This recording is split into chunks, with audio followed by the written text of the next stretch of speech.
After today's town hall, I spoke one-on-one with President Trump about the virus pandemic and his administration's response to it. I asked him also about what comes next and what you at home can expect, perhaps, and when things get back to normal. Have a look. A big part of your job is to be an optimist. Right. I think you say that yourself. My life. How do you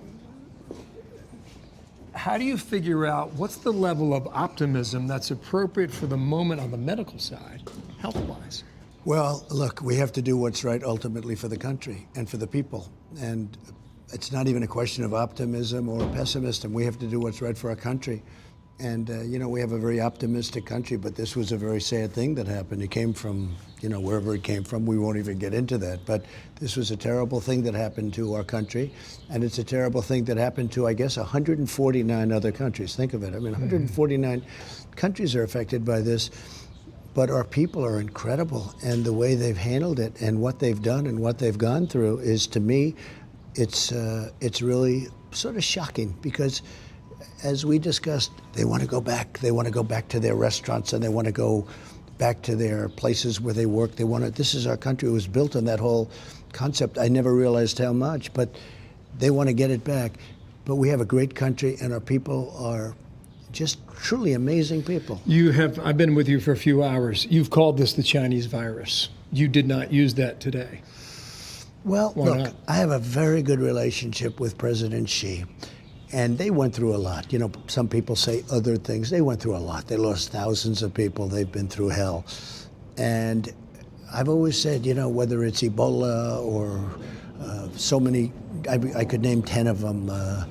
You take our wonderful place in Connecticut. I'm sure they're not thrilled about the Lyme disease, right? But they do name it after places. It came from China. So you don't regret that language, clearly. I don't regret it, but they accused us of having done it through our soldiers. They said our soldiers did it on purpose. What kind of a thing is that? And that was their paper. That was a paper that's an organ for pretty much the top people. And I didn't like that. So I think, look, everyone knows it came out of China. But I decided we shouldn't make any more of a big deal out of it. I think I've made a big deal. I think people understand it. So but that all began when they said our soldiers started it. Our soldiers had nothing to do with it. So you've pulled back from that today, and we'll see how that goes over time. Domestically, the Illinois governor had some harsh words for you. It appears to have patched up over the past 24, 36 hours based on the amount of protective gear they were getting or not. The Democratic governor we're there to help them. They have to get that gear themselves. We're there to help them. If they don't have, like with Governor Cuomo, he had a chance to order 16,000 ventilators 2 years ago, and he turned it down. He turned down the chance. Now, he can't be blaming us, but we're there to help them. When we build these hospitals and what we're doing for New York and what we're doing for California, I'll tell you, Gavin Newsom has been very, very gracious. And we've gone at it over the forest fires, over the different things. We've had our disputes, but Gavin Newsom gets what we're doing. We're sending the ship. We're doing one for New York also. It's going to head out in about 3 weeks. It's being finished up and loaded up, and it's a great thing for New York. But they shouldn't be hitting us. The fact is, we've done a lot. What about the Michigan governor? Just yesterday, she was saying, we can get through the next shift. We can't get through the next day. What do you say to Governor Gretchen Whitmer? They're supposed to be buying this stuff over years. Their staff, they're supposed to. Look, in all fairness to her, nobody ever thought a thing like this could happen. Where you're talking about millions of masks and you're talking about all of the things you're talking about. But we're there to help them. We're not there to be their enemy, and they ought to treat us that way. We've done an incredible job. Now, I have to say, you mentioned too, but for the most part, they were at the call the other day, 2 days ago, 3 days ago. I had all of the governors just about. They were on the phone, 50 governors. And you saw that call. It was a very friendly call. I mean, they were really thankful for the job we've done. We've done a great job, and we've done a great job on testing too. But we inherited a mess. We inherited a broken system that was okay. In all fairness to broken, it was okay for a very small event, but that was it. It was a broken system, essentially. Let's come to today now. We'll take a little walk here on the colonnade. What is your level of optimism with regard to a $2 trillion package that may or may not pass in Congress, and how important is it? Well, I'll say this. It's very important because we want to get our economy back. I think if it passes, we can be pretty quickly up to where we were. And it actually gives us a step and a stepping stone. I think we're going to ultimately top where we were. But the longer it takes, the longer we stay out, the harder that is to do. How much reservation do you have in spending $2 trillion? Well, it's not really spending, because a lot of it is helping companies. It's going to be loans to these great companies that all of a sudden, for the first time in years, needed loans because of this tragedy, because of what happened. You know, the unseen enemy, or whatever you want to say, silent enemy. You can call it a lot of different things. But these are companies that are great companies that employ tens of thousands, in some cases hundreds of thousands of people. We got to keep them in business. But what's going to happen is they're going to pay that back, and they're going to pay it back with maybe stock in the company for the shareholders, and for for various. We're going to get stock for the people of our country, for the taxpayers of our country. They're going to end up making a great deal. Joe Manchin, other Democratic senators, are saying it's loaded for corporations.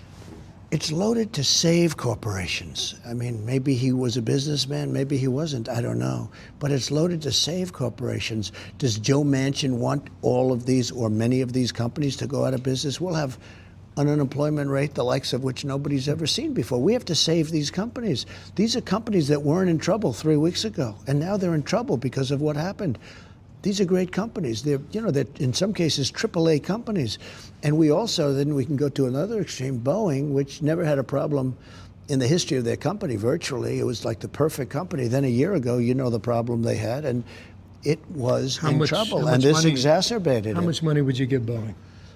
Well, they're going to need they're going to come up with a request, and it's going to be really small compared to the numbers we're talking about. It's going to be a small amount of money, but we're not letting Boeing go out of business. But Boeing's not the only one. No, but you have so others. many others Sure. will line up. And you have to help them temporarily. It's not going to be a long time, temporarily.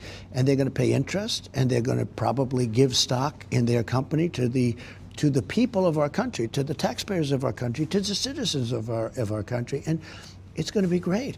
But we have to keep them in business. We can't lose these companies. If we lose a company that employs 100,000, 150,000 people, when we could have given them what they sometimes call a bridge loan, but basically a loan, it doesn't make sense. So it's a very important thing. And it's great for the citizens of our country. During our town hall today, you threw out a date where you think America can be working again, and that's Easter Sunday. Yeah. That's 19 days from now. How did you come up with that day? Well, it's 19 days, but add another 7, because we've been doing this now for 7. So that's from the time we heard about it. 7 to 9. From the time so from the time we close it up. So you could add 7 to 9. Look, Easter's a very special day for me. And I see it's sort of in that timeline that I'm thinking about. And I say, wouldn't it be great to have all of the churches full? The churches aren't allowed, essentially, to have much of a congregation there. And most of them I watched on Sunday online. And he was terrific, by the way. But online is never going to be like being there. So I think Easter Sunday, and you'll have packed churches all over our country. I think it would be a beautiful time. And it's just about the timeline that I think is right. It gives us more chance to work on what we're doing. And I'm not sure that's going to be the day, but I would love to aim it right at Easter Sunday. So we're open for church service and services generally on Easter Sunday. That would be a beautiful thing. Thank you for your time. Thank you very much. Thank you. Oops. Yeah, that's good. Little air elbow at the end there. In the time that we've been here in the last couple of minutes or so, there has been a task force briefing scheduled. This was not on the schedule, but it will happen today around 5:30 East Coast time, so about an hour and 45 minutes from now. So that's in addition to the town hall that we hosted, the virtual town hall, where we took questions from viewers all over the country. And I think with the president and the vice president, Mike Pence, Dr. Birx, and the Surgeon General, we had an opportunity to address a lot of the issues out there and a lot of the questions that a lot of you people have at home.